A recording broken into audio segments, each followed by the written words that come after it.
बिस्मिल्लाहिर्रहमानिर्रहीम, अस्सलामुअलैकुम। आप देख रहे हैं सरेआम न्यूज़ और मैं हूं नाइला भट्टी। सबसे पहले शामिल करते हैं आज की अहम खबर।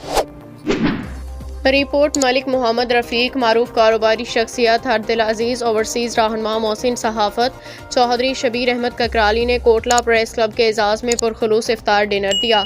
दावत इफ्तार का एहतमाम ख़ास तौर पर कोटला प्रेस क्लब से मुल्हिका मस्जिद फजल में किया गया था। ये मस्जिद चौधरी शबीर अहमद ककराली ने अपने मरहूम वालिद गिरामी की याद में अपनी ज़ाती गिराज से तामीर कर रखी है। उन्होंने इस मस्जिद की खातिर न सिर्फ अराज़ी मुख्तस की बल्कि मस्जिद की तामीर भी ज़ाती हैसियत में मुकम्मल की। उनकी रिवायत है कि हर साल रमज़ान मुबारक में वो अपने मरहूम वालिदैन के साले सवाब की खातिर इस मस्जिद में पूरा महीना रमज़ान दस्तरखान का ख़ास एहतमाम करते हैं, जिससे इलाके भर के लोग मुस्तफ़ीद होते हैं। याद रहे कि कोटला प्रेस क्लब की खूबसूरत इमारत के लिए भी चौधरी शबीर अहमद ककराली ने अपनी बेशकीमत अराज़ी अतिया की थी।